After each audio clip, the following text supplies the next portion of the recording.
The HOA threatened to seize my home, all because I needed a wheelchair ramp to access my own property. They claimed I owed them $250,000 in violations, but I wasn't about to let them steal the house I'd worked my whole life for. Life after serving in Afghanistan hasn't been easy, but just like in combat, I learned that sometimes the biggest battles happen right in your own backyard. Before we jump back in, tell us where you're tuning in from. And if this story touches you, make sure you're subscribed, because tomorrow I've saved something extra special for you. My name is Marcus Rodriguez, and I spent 12 years in the Marine Corps, including 3 tours in Afghanistan. Most people thank me for my service when they hear that, but they don't know the real cost of what we gave over there.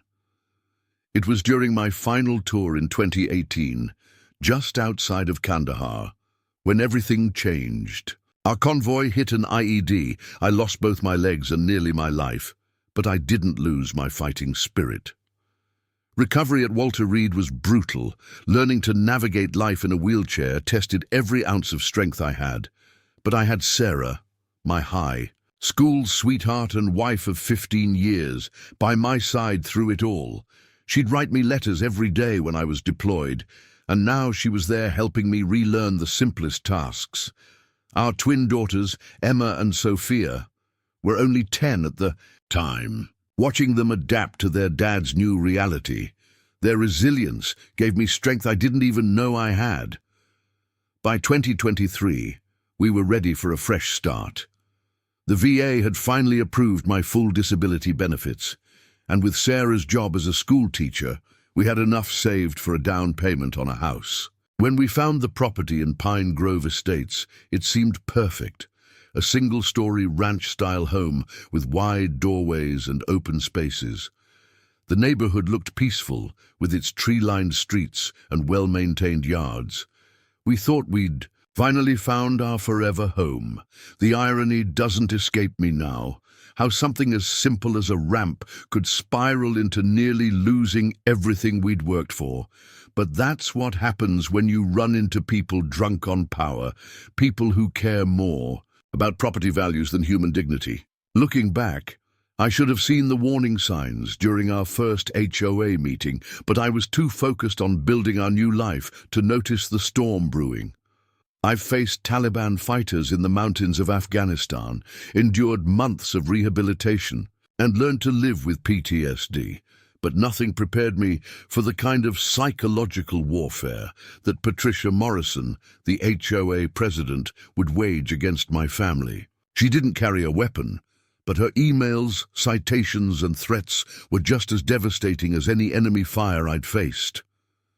Some people might wonder why I didn't just give in, pay their fines, remove the ramp, or sell the house and move somewhere else. But those people don't understand what it means to be a Marine. We don't retreat, and we never leave anyone behind. This wasn't just about me anymore. It was about every disabled veteran who might face the same discrimination, every family who might be bullied by their HOA, and every American's right to live with dignity in their own home. Sarah often tells me I'm too stubborn for my own good. Maybe she's right. But that stubbornness kept me alive in Afghanistan, got me through rehabilitation, and now it was going to help me fight back against an HOA that thought they could push around a disabled veteran. They didn't realize that by threatening to take our home, they weren't just picking a fight with me. They were about to face the full force of the law, the media, and a community that would eventually rally behind us. This is the story of how an HOA's attempt to seize a disabled veteran's home over a wheelchair ramp turned into one of the biggest legal battles our county had ever seen. It's a story about standing up to bullies, fighting for what's right, and proving that sometimes the strongest weapon isn't a gun or a lawyer. It's the unwavering determination to never back down when you know you're right. When Sarah and I started house hunting in Pine Grove Estates, we knew we were going for something big. The area was known for its quiet streets and well-kept houses with gardens that looked like something out of a decorating magazine. The real estate agent, a guy named Richard Martinez, kept repeating how exclusive the neighborhood was and how lucky we were to have found an available property. The house itself was exactly what we needed. A single-story red brick ranch on Magnolia Street, with a large garage and a backyard where the girls could play. The previous owners had installed wide doorways and spacious hallways during a recent renovation, which seemed almost too good to be true, considering my specific needs. The price was at the upper end of our budget, but with VA benefits and Sarah's teacher salary, we could afford it. What Richard forgot to mention was the strict HOA regulations.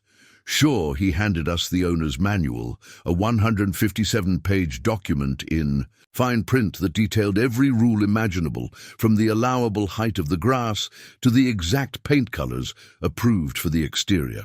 Sarah spent hours reading it while I dealt with paperwork with the bank, but neither of us noticed the section on external structural modifications buried on page 143. The day we signed the papers, the sun was shining brightly over Pine Grove Estates. Emma and Sophia were running around the front yard, planning where they would plant their flowers, while Sarah and I looked at each other with that mix of pride and nervousness that comes with buying your first home. The neighbors seemed friendly. Some even stopped by to introduce themselves as we unloaded the first boxes from the moving truck. Martha Johnson, an older woman who lived next door, brought us a tray of homemade cookies. "Welcome to the neighborhood," he said with a warm smile, though I noticed how his gaze lingered briefly on my wheelchair. "It's wonderful to see new families moving here. Pine Grove has a standard to uphold, you know. Patricia, our HOA president, does an exceptional job keeping everything in order." The first few days were a whirlwind of activity. Sarah organized the interior while I tried to navigate the 3 concrete steps to the main entrance. Temporarily, we installed a portable aluminum ramp. It wasn't the most elegant solution, but it worked while we planned something more permanent. Every time he used it, it made a metallic noise that echoed throughout the street, drawing curious glances from passing neighbors. During our first week, I noticed a pattern in the neighborhood. Every morning, Patricia Morrison, the HOA president, made her inspection rounds in her late-model black Mercedes. He walked the sidewalks with a tablet in hand, taking notes and occasionally photographs of the houses. Neighbors seemed to tense up as he passed, rushing to pick up the newspaper or adjust their watering cans.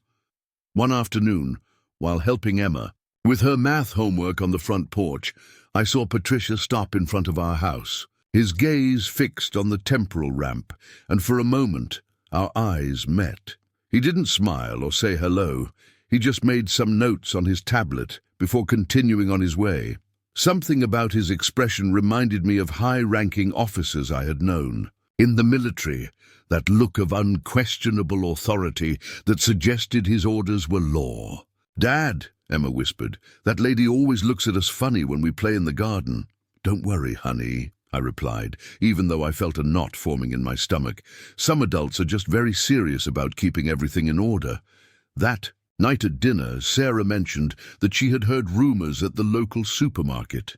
Apparently, the last family that had tried to make major modifications to their home had ended up moving out after months of conflict with the HOA. "Perhaps we should consult with them before beginning any construction," she suggested, worried. "Sarah," I responded as I served the girls more salad, "we have the right to make our home accessible. The ADA protects us, and no HOA can deny us that." What I didn't know then was that Patricia Morrison had a reputation in the county for interpreting HOA rules to her advantage, and that our temporary ramp was just the beginning of a battle that would test not only our resolve, but also the true nature of our community. Our first big test came 3 weeks after we moved. I had contacted several local contractors to build a permanent ramp that would meet my needs and, we hoped, the neighborhood's aesthetic standards. Carlos Ramirez, a builder with 20 years of experience in accessibility projects, was the one who finally won the contract. "Mr. Rodriguez," he told me as we reviewed the plans at our kitchen table.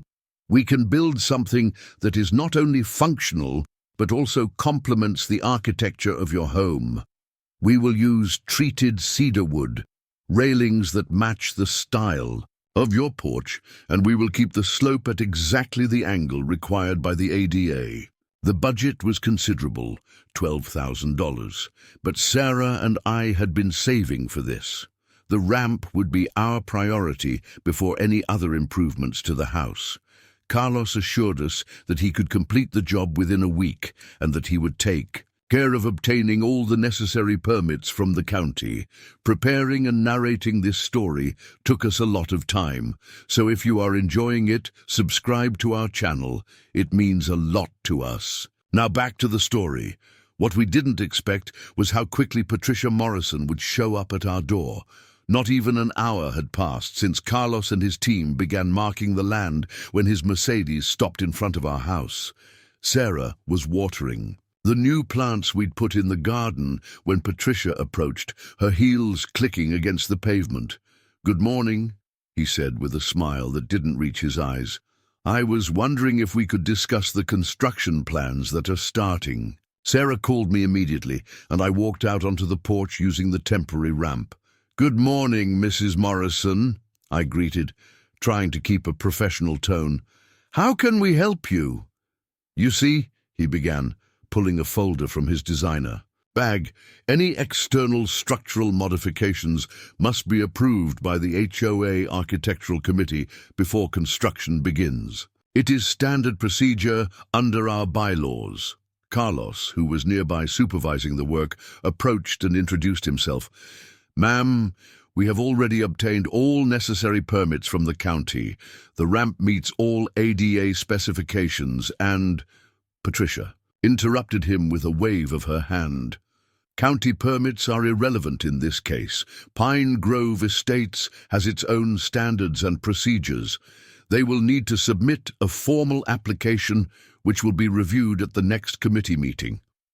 "And when is that meeting?" I asked, feeling my temperature starting to rise. "In 6 weeks," he replied with a satisfied smile. "Until then, I'm afraid they will have to stop all construction." Sarah took a step forward. "Patricia, my husband needs this ramp. He is a disabled veteran." "Rules are rules, dear," Patricia interrupted. "We make no exceptions. If they continue construction without approval, I will be forced to impose daily fines." Carlos tried to intervene again, explaining that he had worked on numerous similar projects in other neighborhoods with HOAs, but Patricia was adamant. Before he left a violation notice in our hands, the first of many we would receive. That night, after the girls went to bed, Sarah and I sat in the kitchen reviewing our options. Carlos had had to dismiss his team for the day, although he generously offered not to charge us for the time lost. "We can't wait 6 weeks, I said, tapping the table in frustration. "This temporary ramp is not a long-term solution, and every time it rains it becomes dangerously slippery." Sarah nodded, flipping through the HOA manual for the umpteenth time. "There's something interesting here," he finally said. "In the emergency accommodation section, it mentions that medically necessary accommodations may have an expedited review in process. The next day, I submitted a formal request for an emergency review, attaching a letter from my VA doctor detailing the medical necessity of the ramp. I also included Carlos's detailed plans, 3D renderings showing how the ramp would aesthetically integrate with the house, and a copy of the relevant ADA regulations. The response came 48 hours later, in the form of another violation notice. This time, Patricia had added a handwritten note.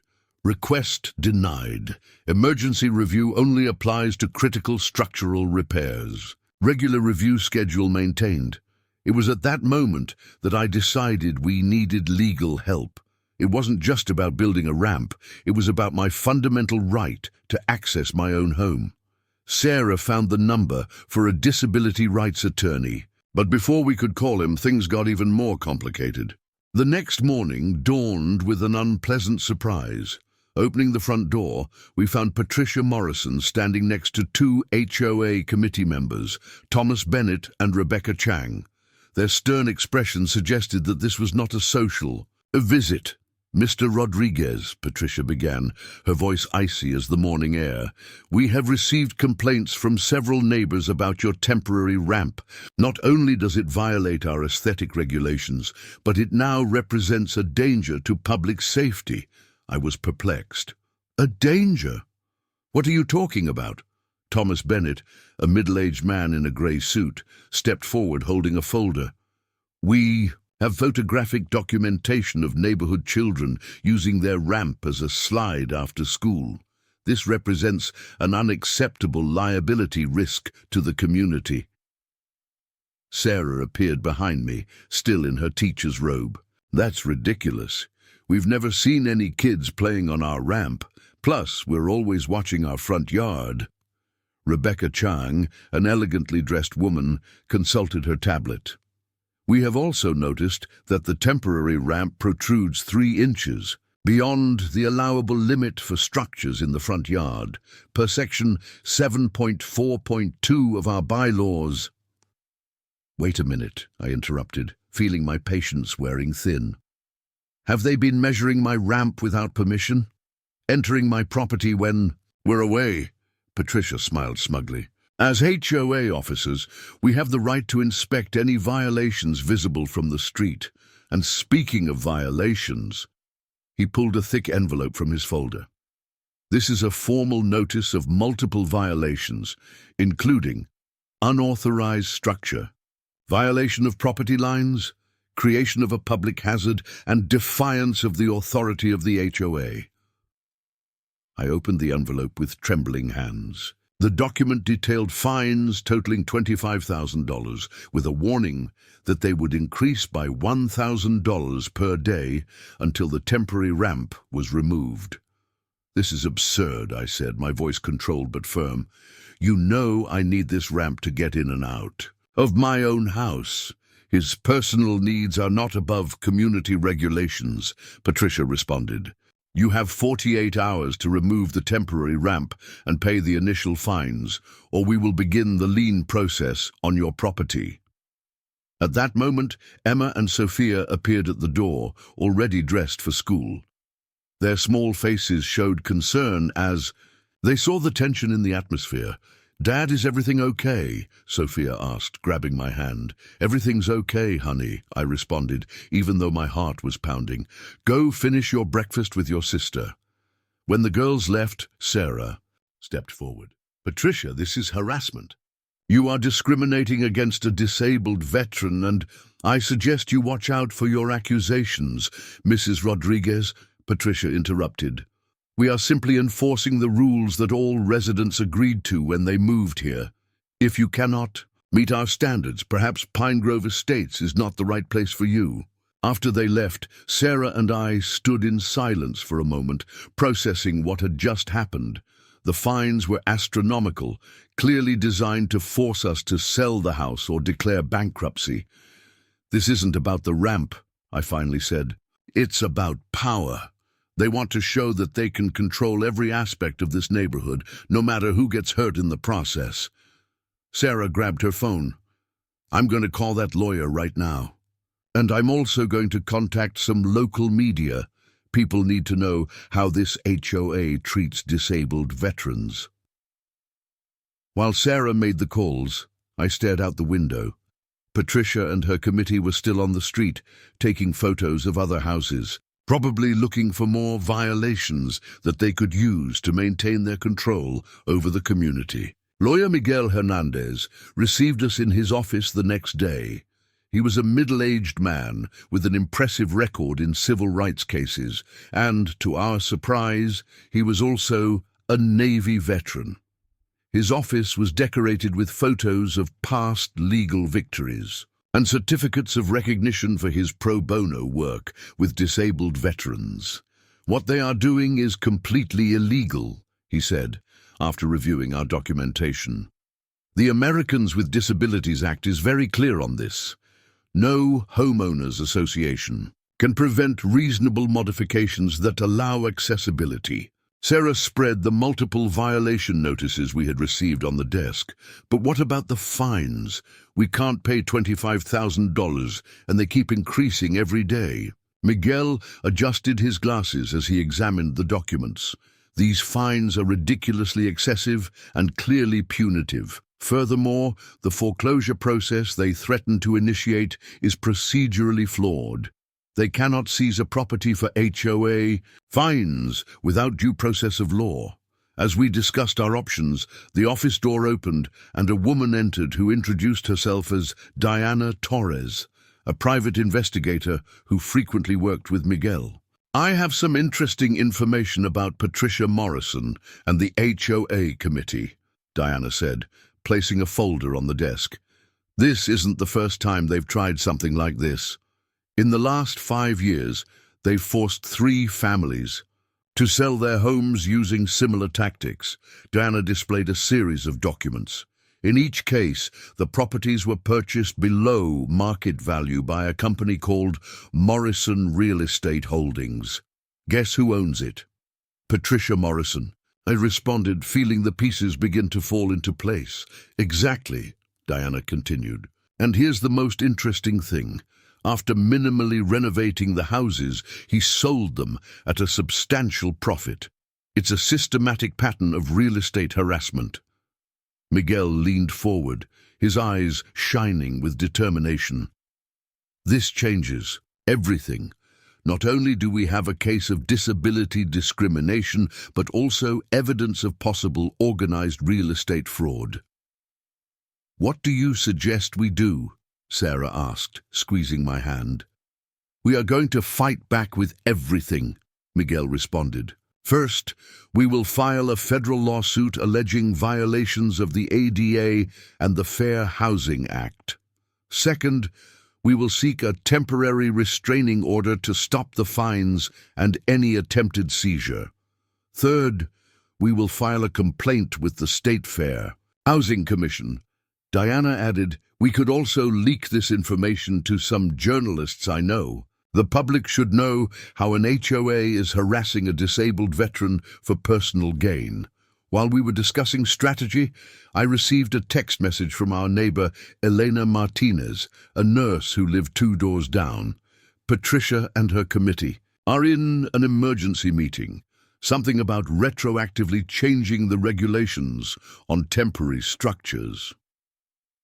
They're trying to cover their tracks, Miguel said, shaking his head, but this only strengthens our case. It shows a pattern of intentional discrimination. Sarah pulled out her phone and showed the photos she had taken that morning. We have this too. Patricia and her associates have been hanging around our house, taking photos at all hours. The girls are scared to go out and play. Harassment and surveillance, Miguel muttered, taking notes. We can add this to the lawsuit. Have you noticed anything else unusual? Yes, I replied. Since this started, some neighbors have stopped greeting us. It's as if they were afraid of being seen interacting with us. Diana nodded understandingly. It's a common tactic in these cases. They isolate their targets, make other residents fear they'll be next if they show support.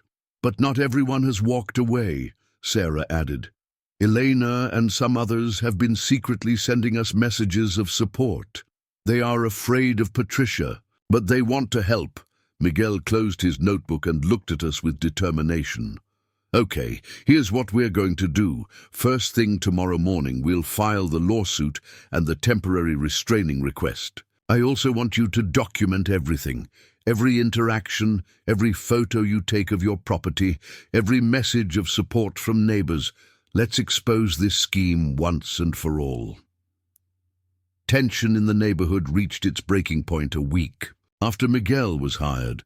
I was returning from taking the girls to school when I noticed something strange on the temporary ramp.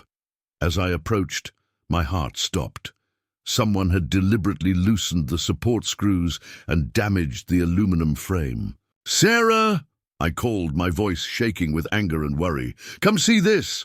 Sarah ran out, still holding her cup of coffee. His face paled as he saw the damage. "This is not an accident," he whispered. Someone did it intentionally. As we surveyed the damage, Elena Martinez hurried across the street toward us. He looked nervously back and forth before speaking in a low voice. "I saw what happened last night," he said. "I installed security cameras after the problems with the HOA started. I have everything recorded." Sarah and I looked at each other, surprised. Elena continued, "Around 3 in the morning, Thomas Bennett and Rebecca Chang were here. I clearly saw them manipulating the ramp. I have the video on my phone." With trembling hands, Elena showed us the recording.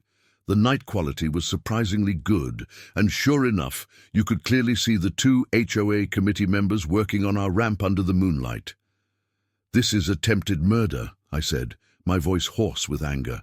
"If I had used the ramp without realizing the damage—" "I already sent a copy of the video to your lawyer," Elena said. "And there's more. I've been collecting evidence for months. Patricia and her group have been systematically doing this with other neighbors." Sarah immediately called Miguel, while I contacted the police. In less than an hour, our street became an investigation scene. Officers took photographs, collected evidence, and interviewed Elena. We also noticed that several neighbors began to leave their houses, observing the situation with a mixture of curiosity and concern. Officer Garcia, a 20-year police veteran, carefully examined the ramp. "This was deliberate," he confirmed. "The damage is specifically done to cause a collapse when weight is applied. Whoever did this knew exactly what they were doing."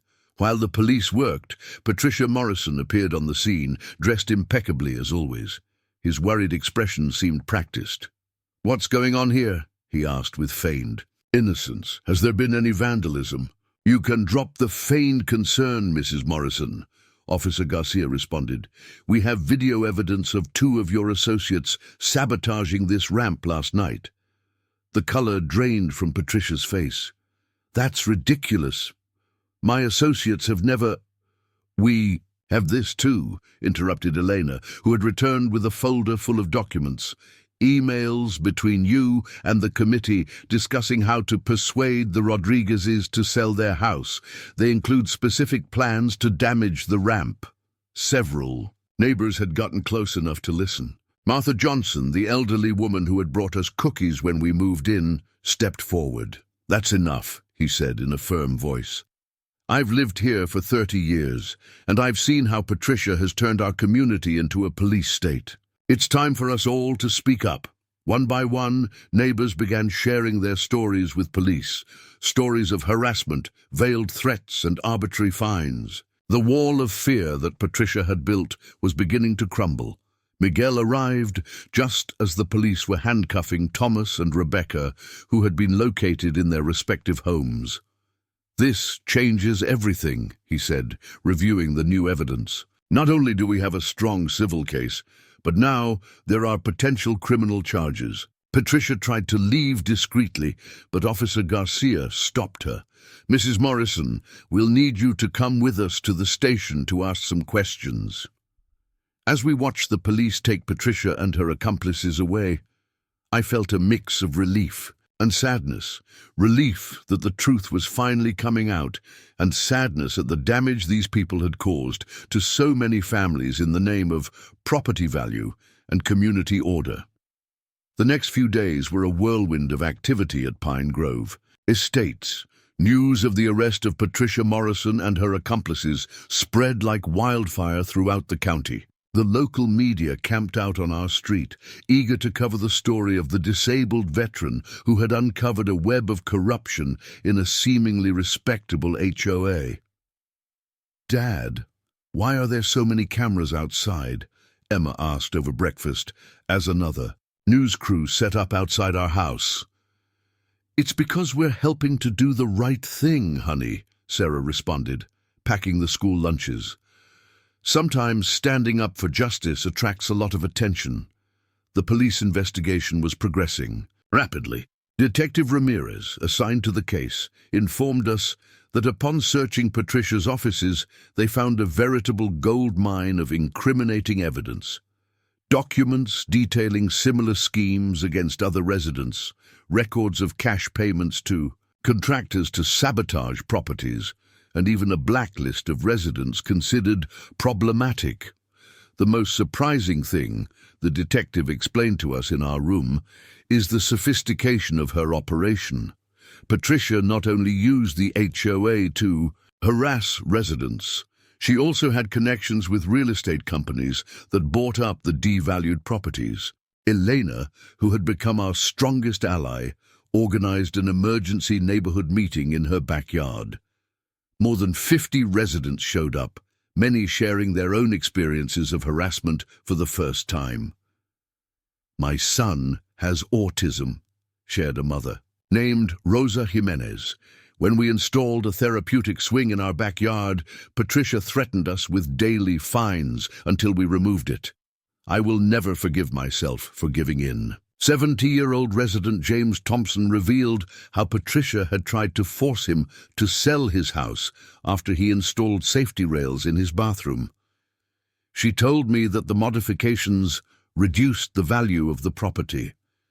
But I knew she wanted my house for one of her resale projects." Miguel arrived at the meeting with important news. "The district attorney's office is considering criminal conspiracy charges," he announced, "and the State Fair Housing Commission has launched a thorough investigation of all HOA activities over the past 5 years. During the meeting, residents decided to form an interim committee to manage community affairs until a new board of directors could be elected. Elena was unanimously nominated to lead it. "The first thing we must do," Elena stated, "is review and reform all discriminatory regulations. We need to ensure that our HOA protects and serves all residents, not just a privileged few." Carlos Ramirez, the contractor who was originally going to build our ramp, stood up. "I would like to offer my services to evaluate all pending requests for accessibility accommodations, free of charge. It is the least I can do to help rectify years of injustice." The meeting became a moment of community healing. Neighbors who had barely greeted each other for years now shared stories, exchanged phone numbers, and offered mutual aid. "You know what's the saddest thing about all of this?" Sarah told me that night as we got ready for bed. "Patricia could have used her power to build a truly inclusive community. Instead, she chose the path of greed and discrimination." The next morning, we received an unexpected visitor. It was Martha Johnson, our elderly neighbor, accompanied by her teenage grandson. "Marcus," she said with tears in her eyes, "I want to apologize.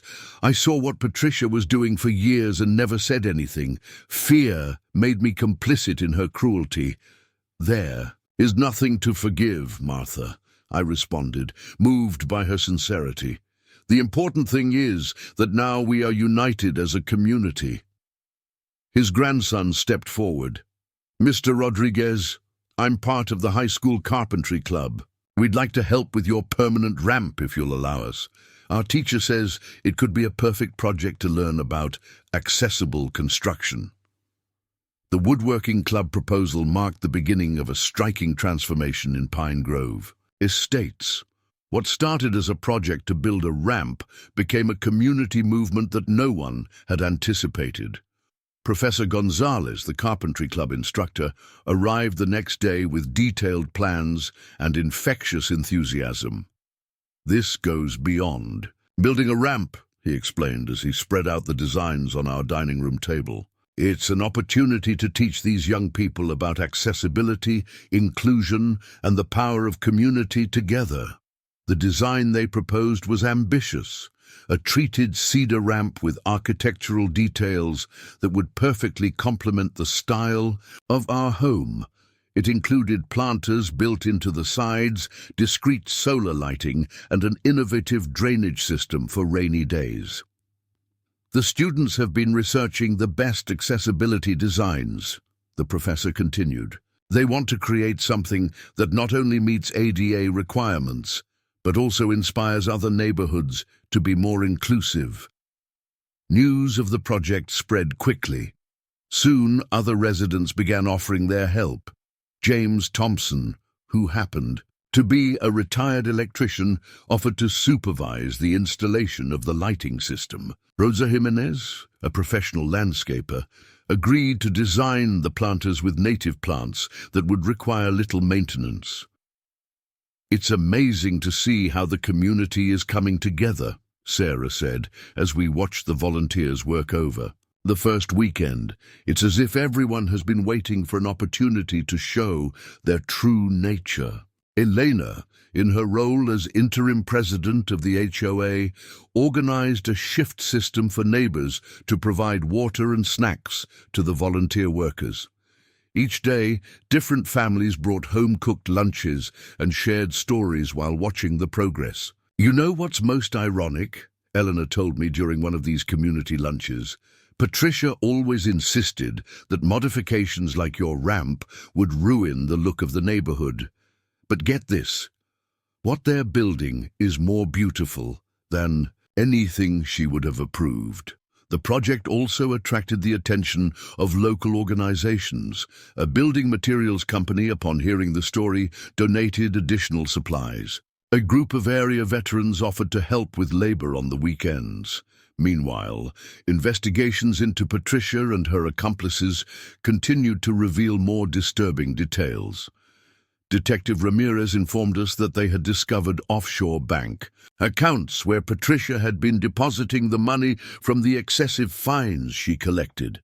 "It's worse than we thought," he explained during an update on the case. Not only was he harassing residents for cheap properties, he was also embezzling HOA funds. The fines he collected never made it into the association's accounts. Emma and Sophia, inspired by everything that was happening, decided to contribute in their own way. With the help of their classmates, they organized a lemonade and cookie sale to raise money to buy plants for the ramp planters. "We want Dad's ramp to be the prettiest ever," Sophia declared proudly as she counted the money raised. "And we also want other people who use wheelchairs to know that they are welcome here." Professor Gonzalez incorporated the project into his curriculum, using it as a practical case to teach about mathematics, physics, and design. Students learned about angles, structural loading, and accessibility while working on construction. "These young people are learning lessons that go far beyond carpentry," he told me one day. "They are learning about empathy, social justice, and the power of collective action." The construction of the ramp was progressing at a good pace when we received shocking news. Miguel called us early one morning, his voice heavy with urgency. "We have a problem," he said. "Patricia Morrison has been granted bail and her attorneys have filed a countersuit. They are alleging that all the evidence was obtained illegally and that Elena's cameras violated the privacy of the HOA members." Sarah and I looked at each other worried. Just when we thought things were getting better, a new obstacle arose. But this time, we were not alone. "Don't worry," Miguel continued. "I already have a plan. Elena's recordings may be questionable from a legal standpoint, but we have much more evidence. The financial records the police found, the testimonies of neighbors, and the documentation of years of systematic harassment are more. That's enough." Elena organized another emergency meeting at the neighborhood community center. Turnout was even bigger than last time, with residents from other nearby communities who had heard about our situation and wanted to show their support. "Patricia may have money for good lawyers," Eleanor declared to the crowd, "but we have something more powerful, the truth and the unity of a community that is no longer afraid." During the meeting, several neighbors offered to testify about their experiences. Martha Johnson shared old emails where Patricia threatened her with fines for having a butterfly garden. James Thompson presented documentation of how the HOA committee had attempted to block the installation of solar panels on his roof. "The most important thing now," explained Miguel, who also attended the meeting, "is to stay calm and keep documenting everything. Patricia will probably try to intimidate people into not testifying."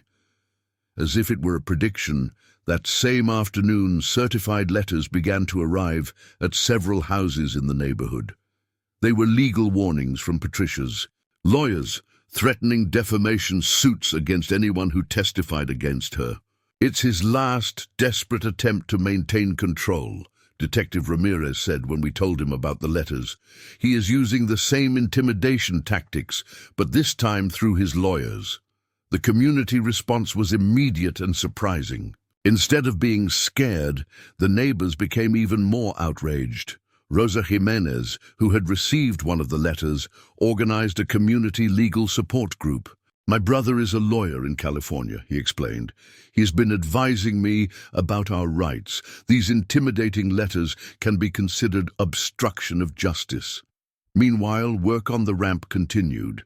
The students of the Carpentry Club now, joined by art students from the same school, had begun to add decorative details that transformed the structure into a true work of functional art. "We want every detail to tell a story," explained Maria, one of the art students. "These designs represent the strength of community, resistance in the face of injustice, and the beauty of inclusion." Professor Gonzalez had begun to document the entire process on video. "This goes beyond a school project," he explained. "It is a testament to how a community can come together to confront discrimination and abuse of power." News of Patricia's countersuit also attracted the attention of civil rights groups and veterans organizations. One afternoon we received a visit from representatives of the National Association of Disabled Veterans. "His case could set an important precedent," explained the representative, Lisa Morales. "Many veterans face similar discrimination in their communities, but few have the courage and community support to fight it." The legal battle entered a new phase when Patricia's lawyers filed a request for an injunction to stop construction of the ramp.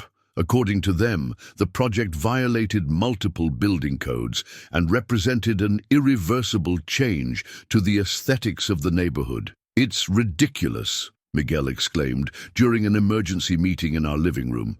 "We have all the necessary permits, and the design meets every building standard. This is just another attempt to hinder the process." The judge assigned to the case, the Honorable Carmen Valdez, scheduled an emergency hearing for the next day. The courtroom was packed. It seemed like half Pine Grove Estates had come to show their support. "Your Honor," began Patricia's attorney, a man in an expensive suit named Richardson, "my clients are concerned about safety and property values. This unauthorized construction project—" "Unauthorized?" Judge Valdez interrupted, adjusting her glasses as she reviewed the documents. "I see here county permits, planning department approval, and ADA compliance certifications. How much of this is unauthorized?" Richardson looked taken aback for a moment. "Your Honor, the HOA has specific regulations regarding structural modifications." "Mr. Richardson," the judge interrupted again, "are you suggesting that HOA regulations take precedence over federal accessibility and civil rights laws?" Professor Gonzalez, present at the hearing, was called as an expert witness. He presented detailed plans and explained how the project not only met all technical requirements, but also improved the aesthetics of the neighborhood. "This is not just a construction project," he explained, showing photos of the work in progress. "It is an example of how accessibility and beauty can coexist. The students have incorporated design elements that complement the existing architecture while meeting all safety specifications." Judge Valdez listened carefully to all the testimonies. When Patricia was called to testify, her arrogant behavior did her case no favors. "We're just trying to maintain our community standards," Patricia insisted. "If we allow each person to make modifications according to their personal needs—" "Your personal needs?" the judge interrupted, her voice thick with disbelief. "Are you referring to a disabled veteran's basic need to get in and out of his or her own home?" At the end of the hearing, Judge Valdez not only denied the request for injunctive relief, but also issued an injunction prohibiting Patricia and her associates from interfering in any way with the construction of the ramp. This court finds the pattern of harassment and discrimination exhibited by Ms. Morrison and her HOA deeply disturbing, the judge stated. Accessibility is not a privilege, it is a right protected by federal law. Leaving the court, the community celebrated the victory. Elena took the moment to announce that the interim HOA committee had approved new regulations that would make accessibility modifications easier for all residents. As of today, he stated, Pine Grove Estates is committed to being a truly inclusive community. We have established an accessibility committee that will work with residents and experts to ensure that all necessary modifications are made efficiently and respectfully. The court victory marked a turning point, but there were still battles to fight. One morning, while supervising the progress of the ramp, I noticed a group of unknown people taking photographs of our house. They're appraisers, Elena explained later that day. Patricia is trying to argue that the accessibility modifications are reducing property values in the neighborhood. She has hired 3 different companies to perform evaluations. However, this tactic also backfired. Carlos Ramirez, our original contractor, had been meticulously documenting how accessibility improvements could increase property values. Look at this, he said during a community presentation at the neighborhood center. Over the past 5 years, homes with well-designed accessibility modifications have seen an average 12% increase in market value. Families are increasingly looking for adaptable homes that can serve all stages of life. The woodworking club students, now in the final stages of building the ramp, had turned the project into a veritable case study in universal design. Every week, groups of architects and designers visited to see their work. What these young people have achieved is extraordinary, commented a local architect. They have shown that accessibility can be beautiful and functional at the same time. This project should be a model for other communities.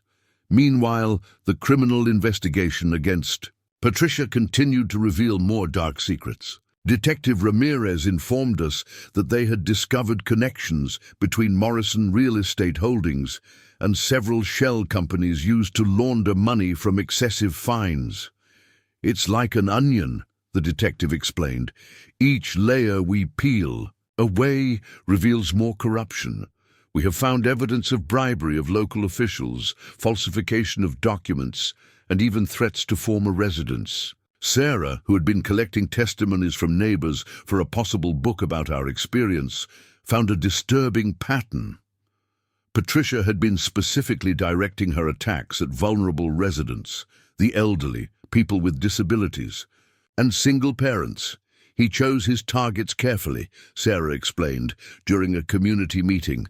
People who he thought wouldn't have the resources or the energy to fight it. What he didn't anticipate was that the community would finally come together.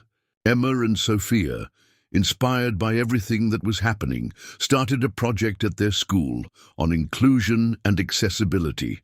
With the help of their teachers, they organized a disability awareness fair.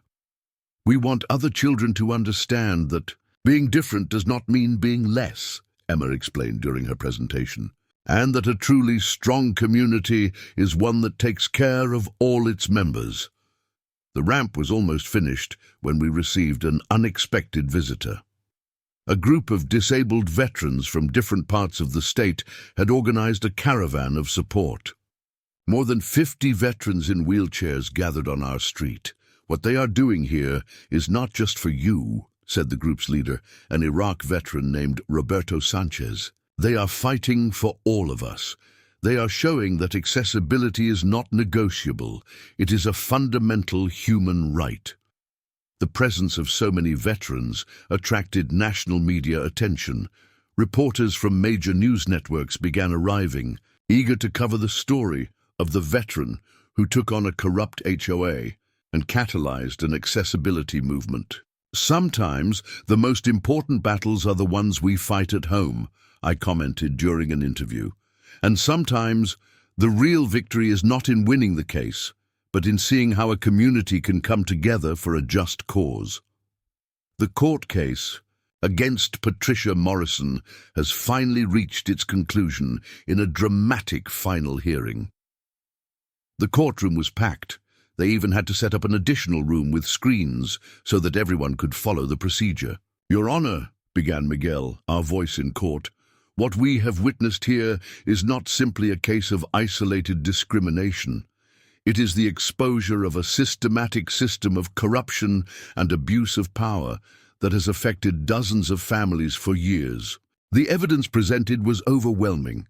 Financial records showed how Patricia had diverted more than $2 million in HOA fines into her personal accounts.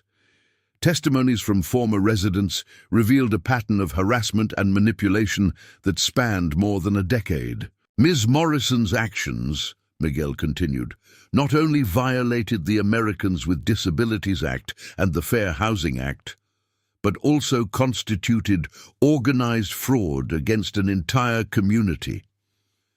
Patricia, sitting next to her lawyers, kept her expression impassive, but her hands visibly shook as the prosecution presented its case. The most shocking testimony came from his former assistant, who had decided to cooperate with the investigation. "Mrs. Morrison kept 2 sets of books," the assistant revealed, one to show the auditors and one with the true numbers. "He ordered me to destroy documents that showed how he specifically targeted vulnerable residents for his harassment scheme." During the break, Sarah squeezed my hand. "Who would have thought that a simple ramp would lead us to discover all this?" he whispered. Judge Martinez, who had presided over the entire case, listened carefully to each testimony. When it came time for his verdict, the silence in the courtroom was palpable. "In my 30 years at the bank," he began, "I've rarely seen a case that so clearly exemplifies the abuse of power and systematic corruption. Ms. Morrison not only broke the law, she betrayed the trust of an entire community. The sentence was harsh. Patricia Morrison was sentenced to 8 years in prison, a $5 million fine, and a lifetime ban from serving on any HOA board. His accomplices received lesser but significant sentences. In addition, the judge continued, I order the creation of a restitution fund with the confiscated assets of Morrison Real Estate Holdings. This fund will be used to compensate victims and fund accessibility improvements in the community. When we left the courthouse, a crowd of neighbors was waiting for us. Elena came forward with tears in her eyes. This is more than justice for a family, he declared. It's justice for an entire community, and it's just the beginning of our transformation. Professor Gonzalez and his students had finished the ramp just in time for this day. It was a masterpiece of accessible design, with its blooming planters and artistic details, making it a positive focal point of the neighborhood. This project, the professor said during the small dedication ceremony that followed, demonstrates that when a community comes together for a just cause, it can achieve extraordinary things. The girls cut the ceremonial ribbon while neighbors applauded. For the first time in months, I felt like we could truly call Pine Grove Estates our home. The fallout from the Morrison case had a ripple effect that no one had anticipated. A week after the verdict, emails and calls started coming in from other communities across the state. Homeowners associations, civil rights groups, and veterans organizations wanted to know more about how we had managed to confront and defeat a corrupt HOA. It's amazing how our story has resonated with so many people, Sarah commented as we reviewed another request from a disability rights organization that wanted her to share our experience at their annual conference. Elena, who was now officially leading the new HOA board, had begun to implement revolutionary changes to our community policies. The first big change was the creation of a permanent accessibility and inclusion committee. We want to be a model for other communities, he explained during a neighborhood meeting. We are developing clear and fair guidelines for accessibility accommodations and establishing a rapid approval process for any medically necessary accommodations. Students from the Carpentry Club, inspired by the success of the ramp, had begun offering their services to other residents who needed similar modifications. Under the supervision of Professor Gonzalez, they started a program called Building Bridges, Not Barriers. What started as a school project has become a mission, explained Maria, one of the student leaders. Every weekend, we work on a different house, making small modifications that make a big difference in people's lives. The restitution fund ordered by the judge began to bear fruit. James Thompson, who had been forced to remove his guardrails, was one of the first beneficiaries. Not only was he able to reinstall the guardrails, but he also received compensation for the unfair fines he had paid. "I never thought I'd see this day," James said excitedly as he oversaw the installation of his new railings. "For the first time in years, I feel safe in my own home." Rosa Jimenez, with the help of the fund, was able to reinstall the therapeutic swing for her son with autism. But she didn't stop there. She transformed her backyard into an inclusive, sensory space that she now shares with other families in the neighborhood. "My son smiles more since we got his special space back," Rosa shared. "And seeing other kids enjoying this place, learning about differences and acceptance, makes it all worth it." Martha Johnson, our elderly neighbor, had taken the initiative to document the entire transformation of the community. With the help of his grandson, he started a blog called Revolution in Pine Grove that quickly became a resource for other communities facing similar issues. "It's never too late to do the right thing," he wrote in one of his most shared posts. "Our community learned this lesson the hard way, but now we are committed to being a beacon of hope and positive change." Detective Ramirez, who had been instrumental in exposing Patricia's corruption, visited us regularly with updates on similar cases being investigated in other communities. His case opened a Pandora's box, he explained to us during one of his visits. "We are discovering similar patterns of abuse in HOAs across the state. The difference is that now people are not afraid to speak out." The transformation of Pine Grove estates began to attract national attention. One Sunday morning, while we were having breakfast as a family, we received an unexpected call. She was a producer for a major news program who wanted to do a special on our story.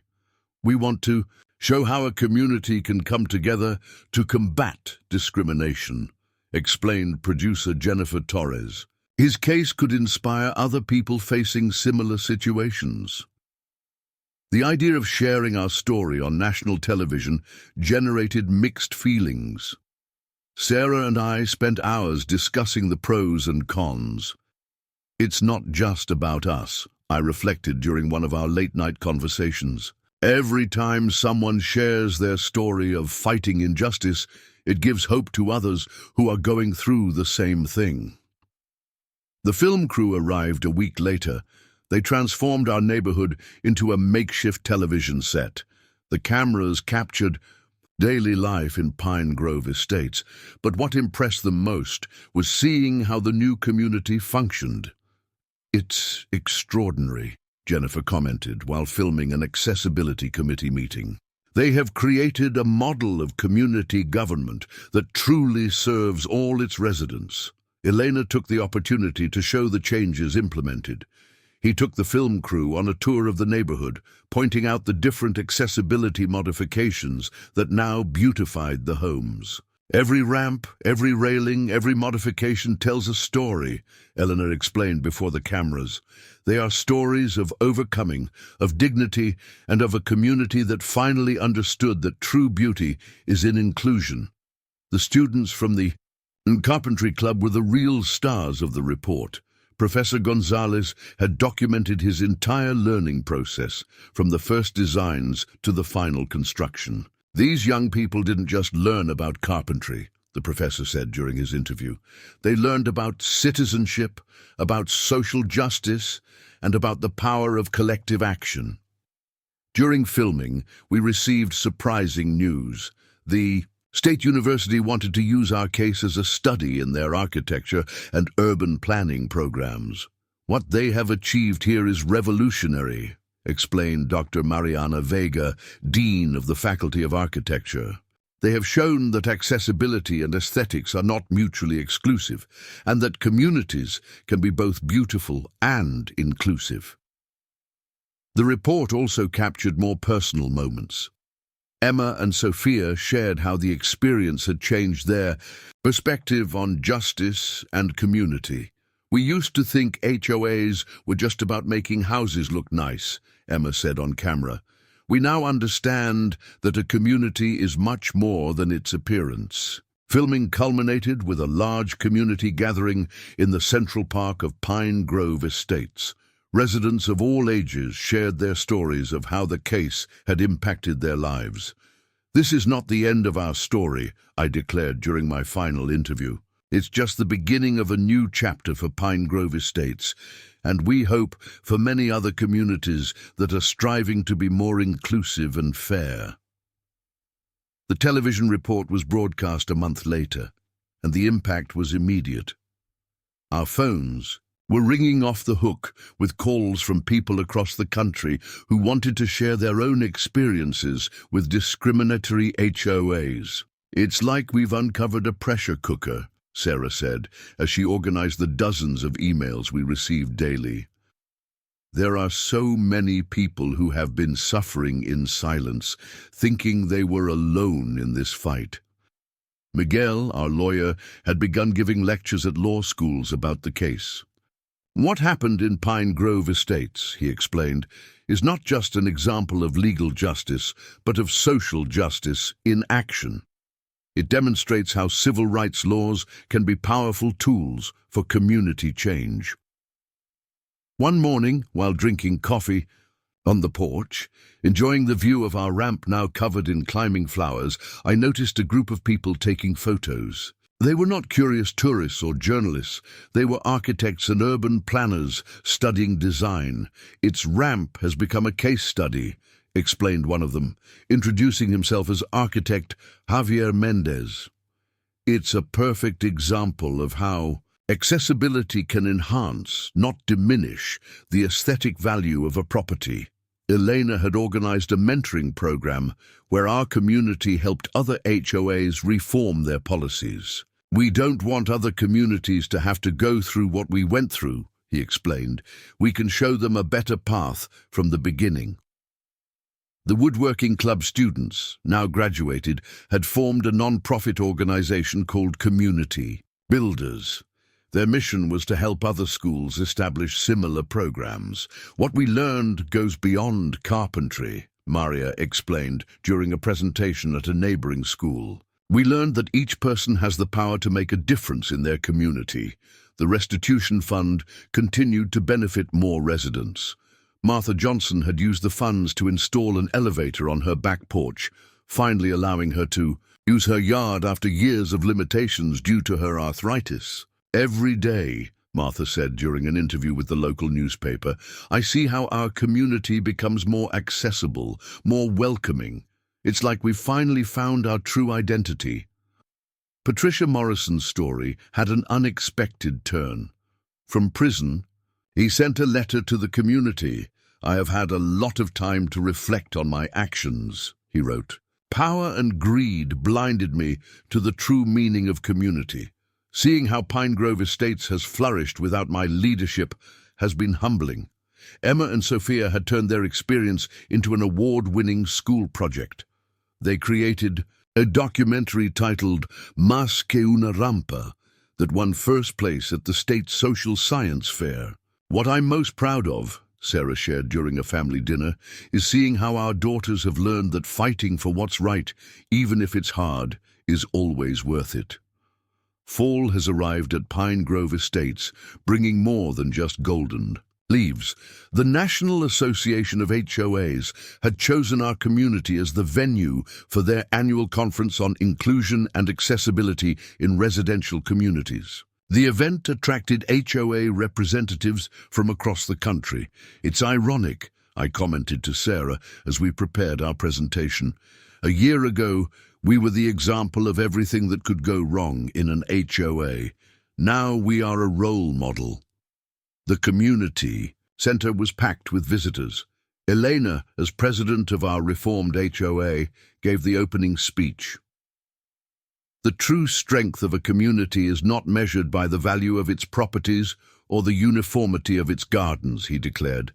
"It is measured by how it treats its most vulnerable members, by how it responds to the needs of all its residents." During the conference, different aspects of our transformation were presented as case studies. Carlos Ramirez, our original contractor, led a workshop on universal design in residential modifications. "The secret," he explained, "is to see accessibility not as an obstacle to overcome, but as an opportunity to innovate and improve." The architects who had studied our ramp presented their findings. They had conducted a detailed study demonstrating how accessibility modifications, when thoughtfully designed, could increase property values. "What we see at Pine Grove Estates," Dr. Vega presented, "is a new paradigm in community design. They have demonstrated that inclusion is not only ethically right, but economically sound." Rosa Jimenez organized a tour of her sensory garden, which now served as a therapeutic space for children with special needs from all over the city. "When my son was diagnosed with autism," she shared, "I feared we would never find a place where we were truly accepted. Now, we are not only accepted, we are celebrated." James Thompson, who had regained his safety rails, led a session on aging in place with dignity. "The modifications we need are not luxuries," he explained. "They are basic needs that allow us to maintain our independence and dignity." During the conference, we received exciting news. The state had passed a new law, inspired by our case, that required all HOAs to establish clear and fair policies for accessibility modifications. The Pine Grove Law, as the media called. It established specific protections for residents with disabilities and limited the power of HOAs to impose arbitrary fines. "This is the true legacy of their struggle," Miguel told us during the closing dinner. "They have created a change that will benefit future generations." On the last day of the conference, Professor Gonzalez and his students gave a practical demonstration of accessible construction. In just one day, they transformed a standard entrance into an accessible entrance, complete with ramp and railings. "The beauty of this work," the professor explained, "is that each project is an opportunity to educate, to change perspectives, to build not just ramps, but bridges between people."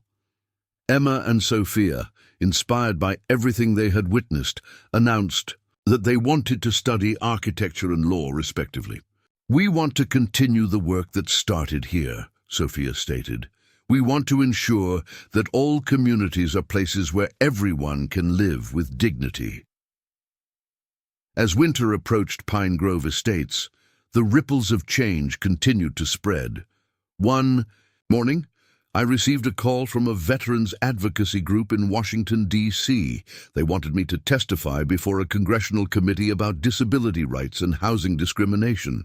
"Your story has become a catalyst for national change," explained Jennifer Martinez, the advocacy director. "Congress is considering new legislation to strengthen protections for disabled homeowners, and your experience could help make that happen." Sarah sat with me at the kitchen table as we discussed the opportunity. "It's amazing how far this has come," she said, squeezing my hand, "from fighting for a simple ramp to potentially changing federal law. The preparations for the congressional testimony were intense. Miguel helped me prepare my statement, ensuring that every detail of our struggle was accurately represented.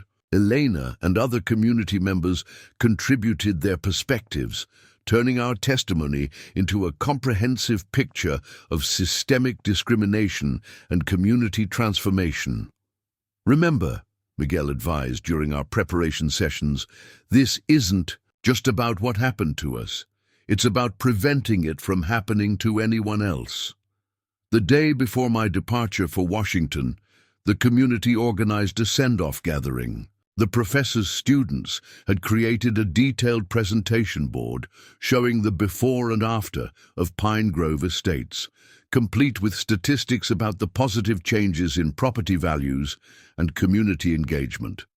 Look at these numbers, Martha Johnson pointed out during the gathering.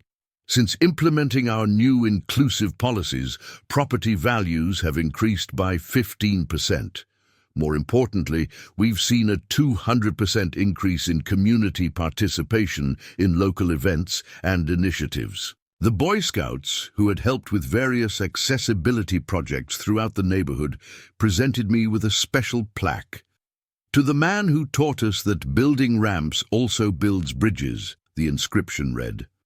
Rosa Jimenez's son, who had been largely non-verbal when they first moved in, stood up and gave a short speech that left everyone in tears. Thank you for making our neighborhood a place where everyone can be themselves. The day of the congressional testimony arrived. The hearing room was packed with representatives from various housing organizations, disability rights groups, and media outlets. As I wheeled up to the microphone, I could feel the weight of all those stories, not just mine, but those of countless others who had faced similar discrimination. Distinguished members of Congress, I began, I come before you not just as a disabled veteran, but as a member of a community that learned the hard way what happens when we prioritize uniformity over humanity.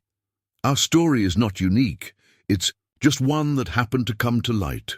For the next hour, I detailed our experience, the discrimination, the sabotage, the community's transformation, and the positive changes that followed. I shared data from our community showing how accessibility improvements had actually increased property values and strengthened community bonds. The problem isn't just a few bad actors, I explained. It's a system that allows homeowners associations to wield unchecked power over people's basic rights. We need federal legislation that clearly defines the limits of HOA authority and strengthens protections for homeowners with disabilities. The questioning from committee members was intense, but supportive. Several representatives shared similar stories from their own districts, suggesting that our experience was part of a broader national pattern.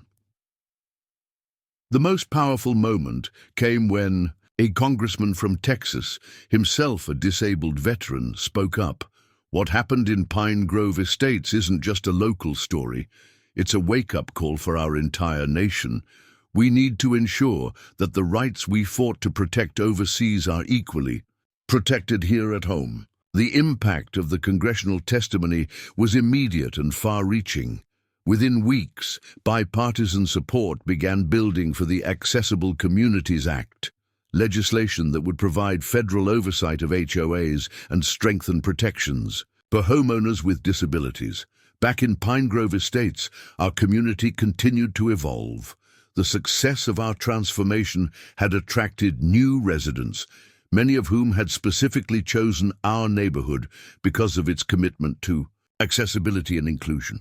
It's not just about the physical modifications, explained David Chen, a new resident who used a wheelchair after a car accident.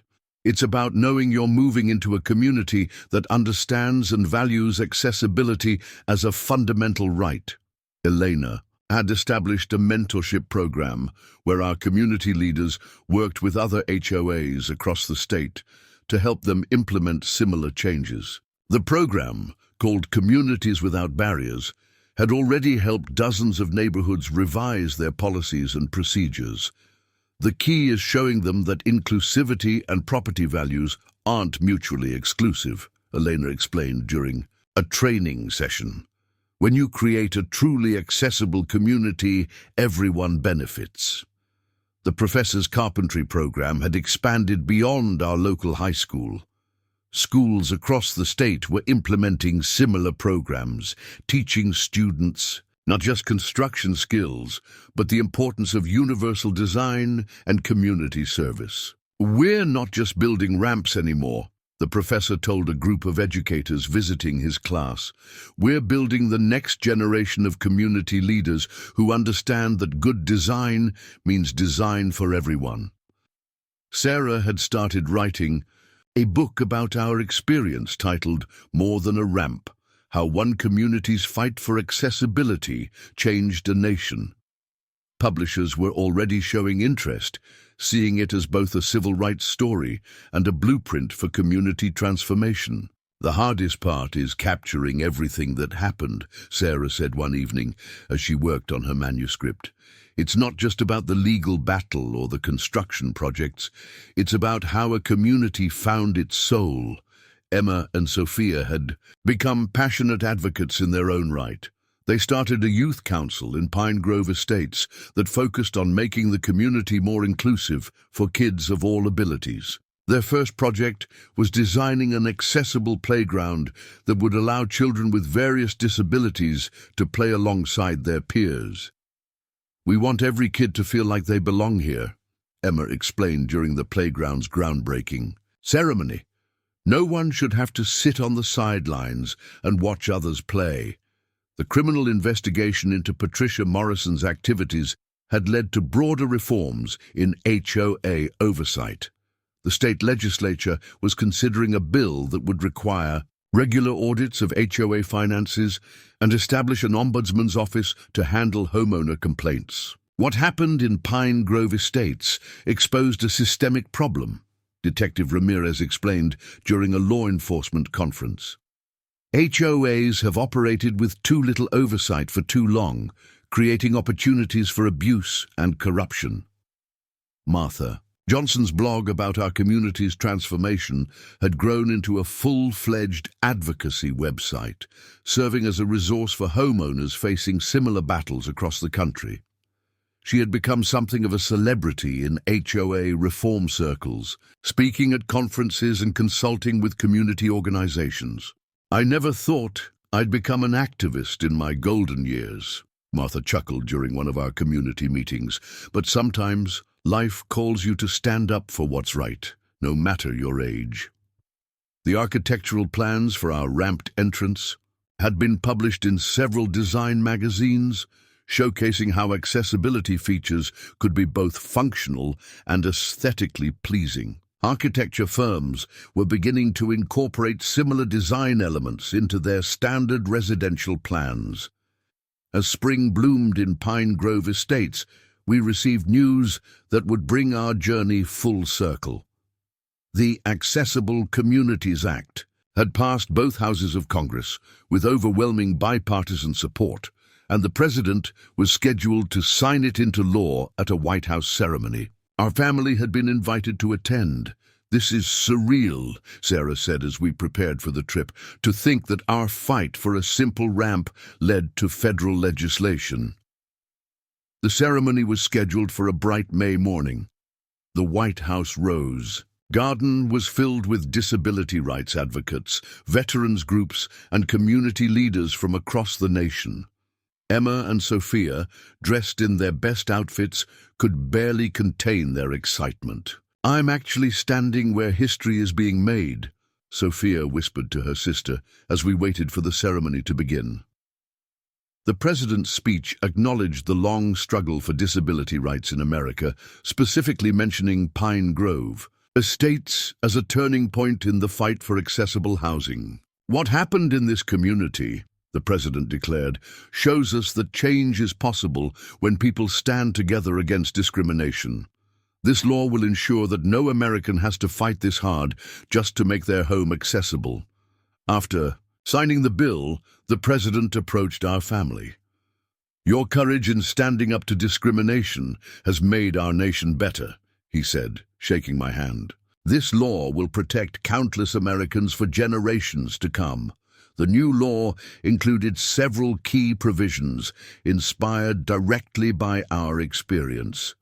mandatory federal oversight of HOA policies regarding accessibility modifications, protection against retaliatory actions by HOAs, strict penalties for interference with accessibility improvements, required training for HOA board members on disability rights and accommodation. Back home, Pine Grove Estates had become a model for inclusive community development. Urban planning students from nearby universities regularly visited to study our transformation. The professor's carpentry program had evolved into a full-scale vocational training center, teaching universal design principles alongside traditional construction skills. "We're not just training carpenters," the professor explained to a visiting education committee. "We're training community builders who understand that accessibility is a fundamental human right." Elena had been appointed to a state commission on housing rights, where she worked to implement similar reforms across the state. The Communities Without Barriers program she started had spread to over 50 neighborhoods, each adapting our model to their unique circumstances. "Every community has its own challenges," Elena explained during a training session, "but the principles remain the same: inclusion, accessibility, and respect for human dignity." Sarah's book was scheduled for publication, and advance reviews were overwhelmingly positive. Publishers Weekly called it a compelling narrative of community transformation and social justice. "I wanted to show that community change isn't just about policies and procedures," Sarah explained during a pre-publication interview. "It's about changing hearts and minds, about helping people understand that accessibility benefits everyone." The most touching moment came when we received a letter from a young veteran in Arizona who had successfully used our case as precedent to fight his own HOA's discrimination. "Your story gave me hope," he wrote. "When my HOA tried to block my accessibility modifications, I knew I wasn't alone. Thanks to the groundwork you laid, I didn't have to fight nearly as hard as you did." A year after the White House ceremony, Pine Grove Estates hosted a community celebration, marking the anniversary of both the federal law and our own transformation. The event, dubbed Accessibility Fest, drew visitors from across the country who wanted to see firsthand how an inclusive community could function. The central attraction was a comprehensive exhibition showcasing the neighborhood's journey. Photo displays contrasted the before and after of various accessibility modifications, while interactive exhibits demonstrated the principles of universal design. The professor's students had created detailed models showing how simple changes could make homes more accessible without compromising their aesthetic appeal. "Look at this," I overheard a visiting architect say, studying our ramped entrance. "The integration of accessibility features actually enhances the overall design. It's beautiful and functional, exactly what good architecture should be." During the celebration, we received unexpected news. Patricia Morrison, now in her third year of prison, had requested to address the community via video link. After much discussion, Elena and the community board agreed to let her speak. "I've had a lot of time to think about what I did," Patricia began, her prison jumpsuit a stark contrast to her former polished appearance. "My actions weren't just illegal, they were morally wrong. I let power and greed blind me to basic human dignity. Watching Pine Grove Estates flourish without my leadership has been the most powerful lesson of all." The festival also featured success stories from other communities that had followed our model. Representatives from neighborhoods across the country shared how they had transformed their own HOAs using the Communities Without Barriers program. Emma and Sophia's accessible playground had become a centerpiece of community life. Children of all abilities played together while their parents chatted on accessible benches designed by the high school engineering club. The playground had become so popular that neighboring communities were using it as a template for their own inclusive recreational spaces. The playground proves what we've been saying all along, Emma explained to a visiting journalist. When you design spaces that work for everyone, you create opportunities for genuine connection and understanding. Sarah's book had become a national bestseller, and she was now touring the country speaking about community transformation and disability rights. She had started a foundation that provided grants to help other homeowners fight discriminatory HOAs. The most rewarding part, Sarah told me after returning from a speaking engagement, is meeting people who tell me our story gave them courage to stand up for their own rights. The professor's vocational program had expanded into a full-fledged community college degree in universal design and accessible construction. Students from across the country were enrolling, eager to be part of the growing movement for accessible housing. We're not just teaching construction skills, the professor explained during the festival. We're creating advocates who understand that accessibility is a fundamental aspect of human dignity. The festival culminated in a candlelight vigil honoring all those who had faced housing discrimination. As hundreds of lights flickered in the evening darkness, Elena led the community in a pledge to continue fighting for accessibility rights. What happened here in Pine Grove Estates isn't the end of the story, she declared. It's just the beginning. Every community has the potential to become a place where everyone belongs, where everyone can live with dignity. Looking around at the gathered crowd, veterans, disabled individuals, families, students, and community leaders, I felt a profound sense of how far we'd come. What had started as a simple fight for a wheelchair ramp had grown into a national movement for inclusive communities. As Accessibility Fest drew to a close, the long-term impact of our struggle was becoming increasingly clear. The Department of Housing and Urban Development had released a comprehensive study showing that communities that had adopted our inclusive model were experiencing significant improvements in property values, resident satisfaction, and community engagement. The Pine Grove effect, as researchers were calling it, demonstrated that accessibility improvements could serve as a catalyst for broader community revitalization. The study found that neighborhoods that implemented inclusive design practices saw an average 20% increase in property values over 3 years, along with dramatic improvements in resident retention rates. One morning, while checking my email, I found a message that brought tears to my eyes. It was from a young soldier who had been severely injured in Afghanistan. He wrote about how our story had given him hope during his rehabilitation. When I first came home in a wheelchair, I thought my life was over. But then I read about Pine Grove Estates. If a community could transform itself so completely, maybe I could transform my life too.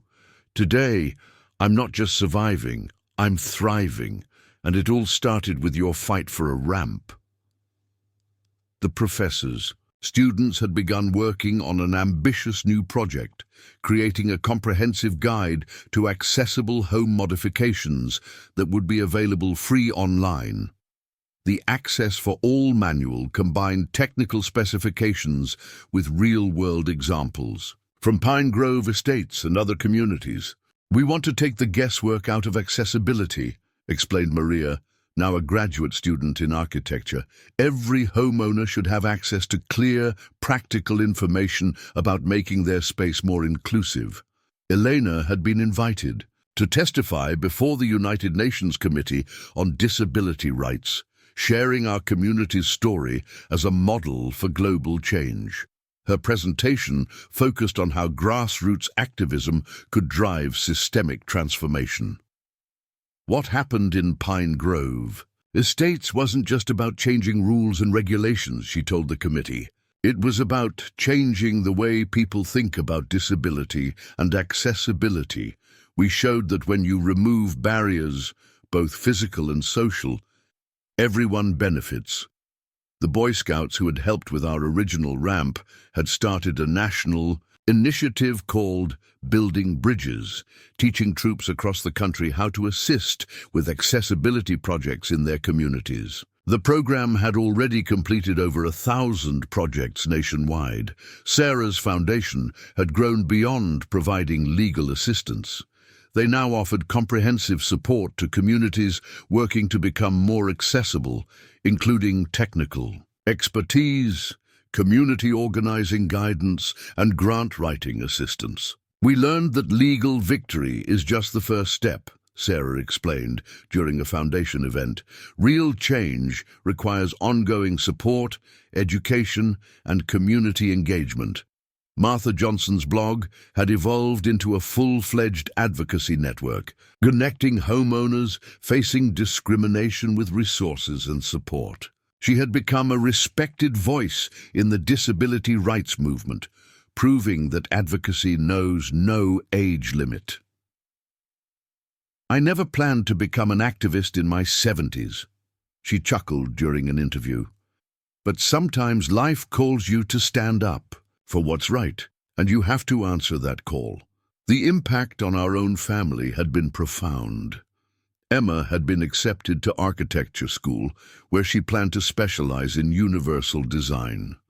Sophia was heading to law school with a focus on civil rights law. Both girls credited their career choices to the lessons they learned during our fight for accessibility. "You taught us that one person's fight for justice can change the world," Sophia told me during a family dinner. "We want to continue that legacy." 5 years after our initial fight for a wheelchair ramp, Pine Grove Estates had become more than just a neighborhood. It had become a symbol of what communities could achieve when they embraced inclusivity and accessibility. Standing in our front yard, looking at the ramped entrance now covered in flowering vines, I reflected on how far we'd come. "You know," Sarah said, joining me outside, "sometimes I forget what the old ramp looked like. This one seems like it's always been here, like it's part of the natural fabric of our home." The transformation went far beyond physical modifications. Our community had developed a unique culture of inclusivity that attracted visitors from around the world. Urban planners, architects, and community organizers regularly toured Pine Grove Estates, studying how we had turned a crisis into an opportunity for positive change. The Accessible Communities Act had led to the creation of a national database of accessible housing, making it easier for disabled individuals to find welcoming communities. Pine Grove Estates was featured as a case study in the database's launch video, showcasing how accessibility could be both beautiful and functional. Emma and Sophia had both graduated and were putting their education to work. Emma's first major architectural project was designing an accessible community center in downtown, while Sophia had joined Miguel's law firm, specializing in disability rights cases. "Dad," Emma said during a family dinner, showing us the plans. "For her latest project, everything I design now starts with the question, can everyone use this space? That's your legacy." The professor's vocational program had expanded into a full-fledged institute for universal design, with satellite programs in universities across the country. His students had gone on to become leaders in accessible construction and design, spreading the principles we had fought so hard to establish. Patricia Morrison had completed her prison sentence and, surprisingly, had become an advocate for HOA reform. She traveled the country speaking about the dangers of unchecked power and the importance of inclusive community governance. "My biggest regret," she wrote in her memoir, "wasn't just the laws I broke, but the lives I impacted." Pine Grove Estates taught me that true community strength comes from inclusion, not exclusion. The ripple effects of our struggle continued to spread. The United Nations had adopted guidelines for accessible community development based partly on our experience. Countries around the world were implementing similar programs, adapting our model to their local contexts. As I sat in my favorite spot on our accessible front porch, watching the sunset over our transformed neighborhood, I thought about all the People who had been part of our journey: Elena, Miguel, the professor and his students, Martha, Rosa, and countless others who had stood with us. A young family was moving in across the street, their child in a wheelchair much like mine. I watched as they easily navigated their new ramped entrance, designed by Emma's firm. There were no battles to fight, no permissions to seek, just a welcoming community ready to embrace them. "You know what the best part is?" Sarah said, bringing me a cup of coffee. "For that family, this is just normal. They'll never know the fights we had to make this possible." The legacy of Pine Grove Estates wasn't just in the ramps, wider doorways, or accessible spaces we had created. It was in the minds we had changed, the policies we had transformed, and the example we had set for communities worldwide. Sometimes, the biggest changes start with the smallest steps, I told a group of visiting activists, or in our case, with a ramp that became a symbol of something much larger than ourselves. As night fell over Pine Grove Estates, the lights along our accessible pathways illuminated the way home, not just for me, but for everyone in our community. We had fought for more than just a ramp. We had fought for the right of every person to feel at home in their community. And in that fight, we had found something precious, the knowledge that when people stand together for what's right, real change is possible. 10 years after our initial fight, Pine Grove Estates had become a case study in urban development programs across the globe. What started as a personal battle for accessibility had evolved into a movement that was reshaping communities worldwide. One morning, while checking my email, I received an invitation that would add another extraordinary chapter to our story. The United Nations wants to establish an international commission on accessible housing, I told Sarah over breakfast. They want me to serve as the inaugural chairperson. The commission would bring together experts, advocates, and community leaders from different countries to develop global standards for accessible housing and community development. It was an opportunity to expand our impact beyond anything we had initially imagined. "You have to do it," Emma said, visiting for the weekend from her architectural firm. "Think about how many lives this could change." She had just completed her first international project, an accessible residential complex in Tokyo that incorporated design elements inspired by our Pine Grove journey. The scope of the commission's work would be unprecedented. We would be addressing accessibility challenges across different cultures, climates, and economic conditions. The goal was to create guidelines that could be adapted to local contexts while maintaining core principles of universal design and inclusion. Around this time, our community received another piece of significant news. A major documentary filmmaker wanted to create a feature-length film about the Pine Grove Estates transformation.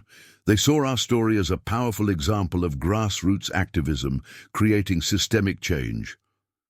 "The timing couldn't be better," Miguel commented during a community meeting to discuss the film project. "With the UN Commission launching, this documentary could help spread our message globally."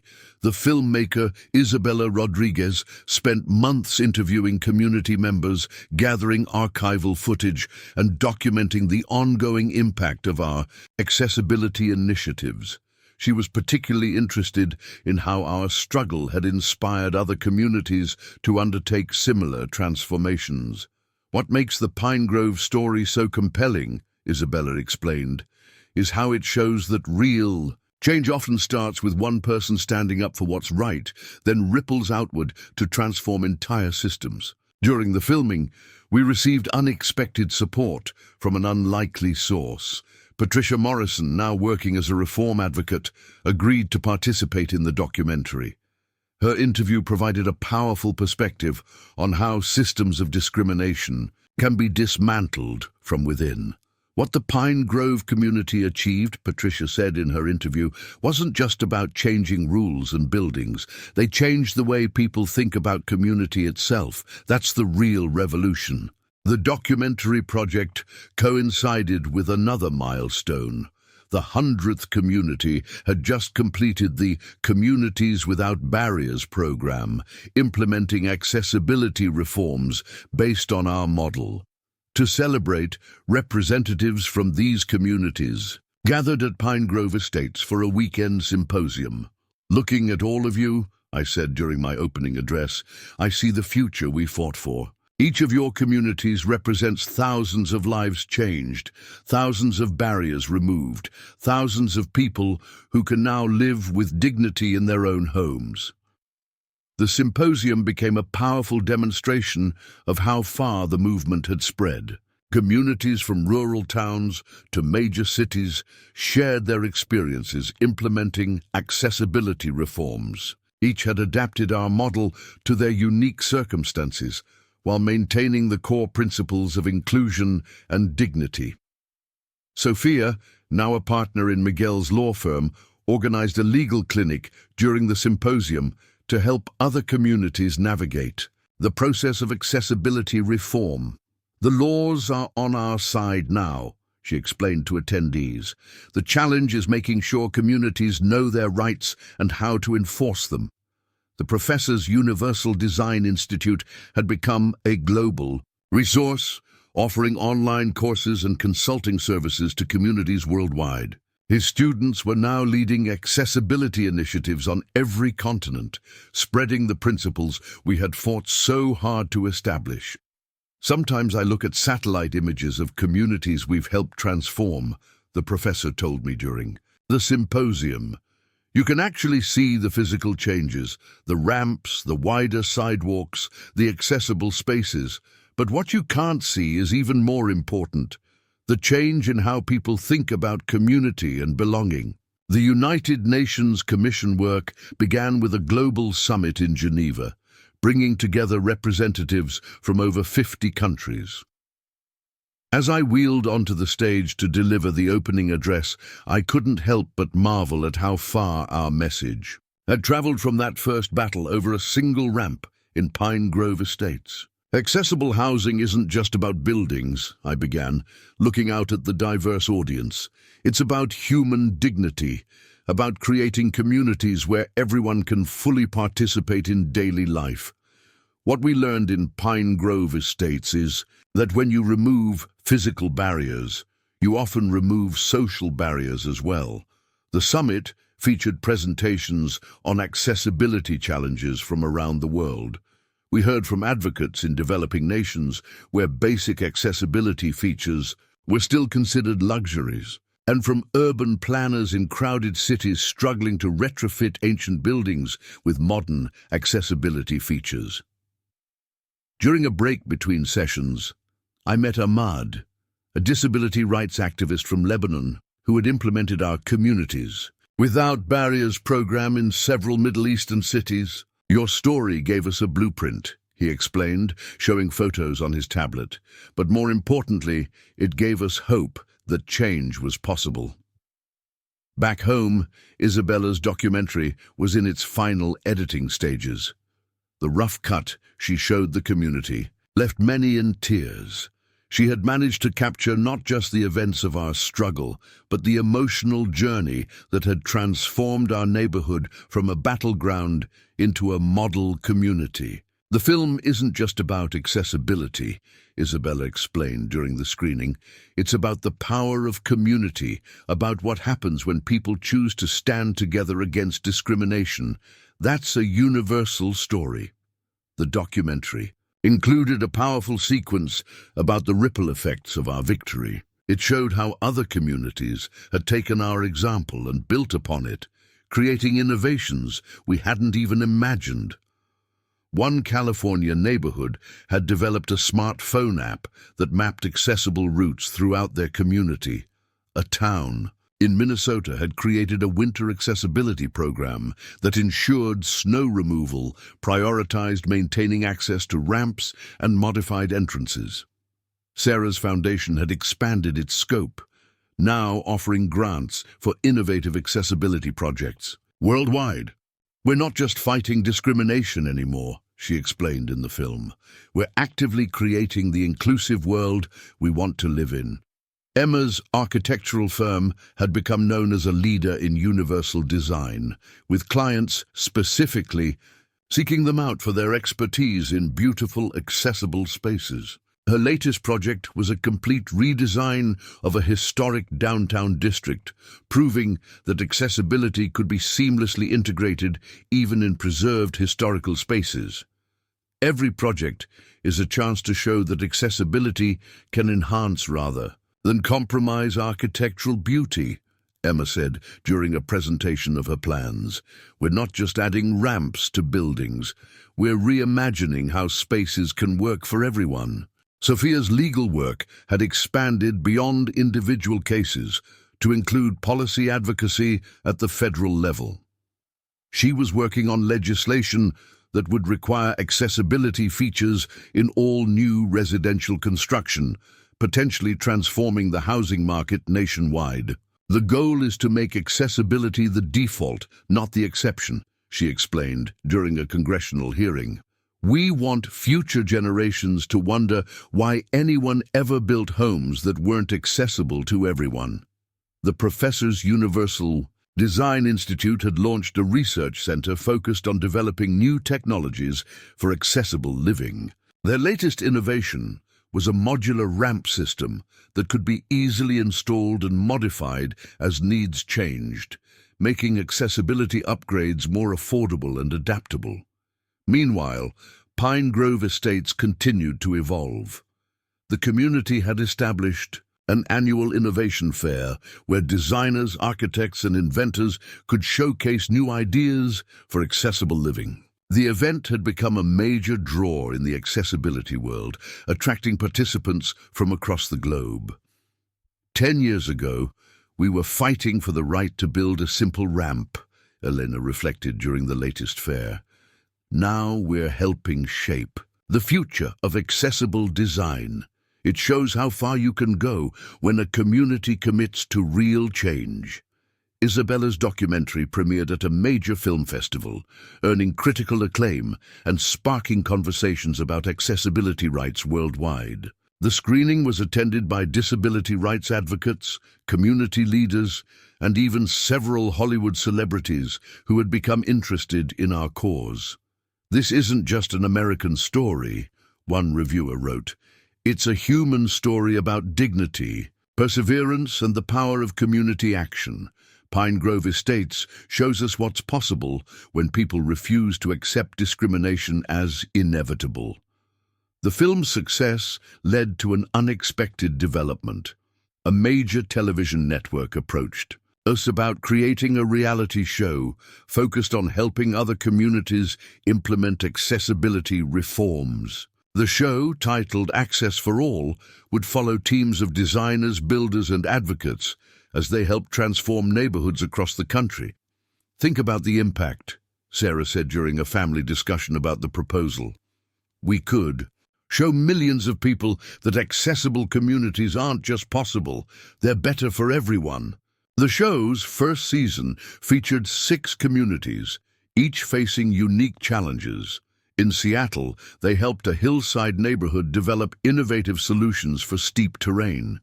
In Miami, they worked on making homes more accessible while protecting against flooding. Each episode showcased not just physical transformations, but the community dynamics that made change possible. Meanwhile, the UN Commission was making significant progress. We had developed a comprehensive set of international guidelines for accessible housing, which were being adopted by countries around the world. The Pine Grove Standards, as they became known, were becoming the global benchmark for inclusive community design. During a commission meeting in Tokyo, I met with housing ministers from several Asian countries. They were particularly interested in how our model could be adapted for high-density urban environments. Emma, who joined me for this portion of the trip, shared her experiences designing accessible high-rise buildings.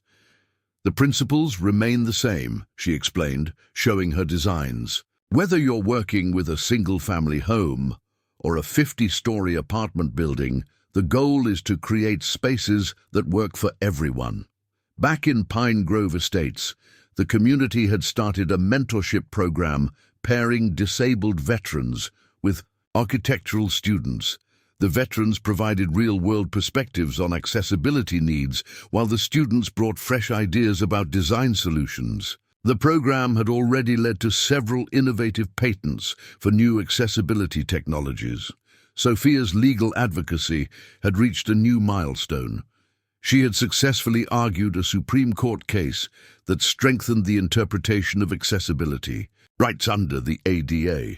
The ruling made it significantly easier for homeowners to challenge discriminatory HOA policies. This decision, she explained during a press conference, establishes that accessibility isn't just about physical access, it's about the fundamental right to live with dignity in your own home. The professor's research center had developed a virtual reality program that allowed architects and planners to experience their designs from the perspective of people with different disabilities. The technology was revolutionizing how accessibility was taught in architecture schools. You can read about accessibility requirements all day, the professor explained, but when you actually experience the space from different perspectives, you understand design in a whole new way. Patricia Morrison, continuing her work as a reform advocate, had published a book about her journey from HOA tyrant to accessibility champion. The Power of Change became a bestseller, particularly popular among community leaders and property managers. My hope, she wrote in the introduction, is that others in positions of power will learn from my mistakes without having to learn the hard way. Inclusion and property values aren't enemies. They're partners in creating stronger communities. The impact of our story continued to grow in unexpected ways. A major tech company had developed an accessibility rating app that allowed users to rate and review properties and neighborhoods based on their accessibility features. Pine Grove Estates, naturally, had a perfect 5-star rating. 15 years after our initial fight, I was invited to speak at a global summit on inclusive communities in Singapore. The event marked a significant milestone. Over 10,000 communities worldwide had now implemented accessibility reforms based on the Pine Grove model. Looking out at the audience of advocates, planners, and community leaders from 6 continents, I felt the full weight of how far our movement had spread. The real revolution, I told them, isn't in the ramps we build or the policies we change. It's in the minds we open and the barriers we break down in our thinking about what makes a community truly great. During the summit, we learned of a groundbreaking development. The World Bank had created a $5 billion fund specifically for accessibility, improvements in developing nations. The program, inspired partly by our success in Pine Grove Estates, would help communities worldwide implement universal design principles. Emma, now heading her own architectural firm, had been selected to oversee several of the World Bank projects. Her team was developing innovative solutions for accessibility in challenging environments, from dense urban slums to remote rural villages. Every community has unique challenges, she explained during her presentation, but the fundamental principle remains the same. Everyone deserves to live in a space that works for them. Back home, Pine Grove Estates had become something of a living laboratory for accessibility innovation. Tech companies regularly tested new adaptive technologies in our community, from smart home systems designed for various disabilities to autonomous vehicles modified for wheelchair users. Sarah's foundation had partnered with major universities to establish research centers focused on universal design and community development. The Pine Grove Initiative, as the program was known, provided fellowships for students studying accessible architecture, urban planning, and disability rights. Law. We're not just funding research, Sarah explained during a foundation event. We're investing in the next generation of advocates and innovators who will take this movement even further. Sophia's legal work had expanded to the international arena. She was now consulting with governments worldwide on developing comprehensive accessibility legislation. Her expertise was particularly valued in emerging economies working to build more inclusive societies. Laws are just the beginning, she told a group of lawmakers in Brazil. They provide the framework, but it's community engagement that brings real change. The professor's virtual reality program had evolved into a full-scale simulation center where designers could experience their creations from multiple perspectives before breaking ground. The technology had become standard in architectural education worldwide. When you can truly experience a space from different perspectives, he explained, you design differently. You design better. The Access for All reality show had completed its 5th successful season, with versions now airing in multiple countries. Each episode continued to showcase not just physical transformations, but the human stories behind them. The show had become a powerful tool for changing public perceptions about accessibility. During the Singapore summit, we unveiled a new initiative, the Global Accessibility Database, a real-time crowdsourced platform tracking accessibility features and improvements worldwide. The platform used artificial intelligence to analyze satellite imagery and user submissions, to create detailed accessibility maps of communities. This isn't just about finding accessible spaces, the tech team explained. It's about understanding where we need to focus our efforts, where the gaps are, and how we can fill them. The summit concluded with the announcement of an ambitious goal, making 50% of the world's residential communities fully accessible by 2040. It was a challenging target, but looking at how far we'd come from that first fight over a ramp, it felt achievable. Up next, you've got 2 more standout stories right on your screen. If this one hit the mark, you won't want to pass these up. Just click and check them out.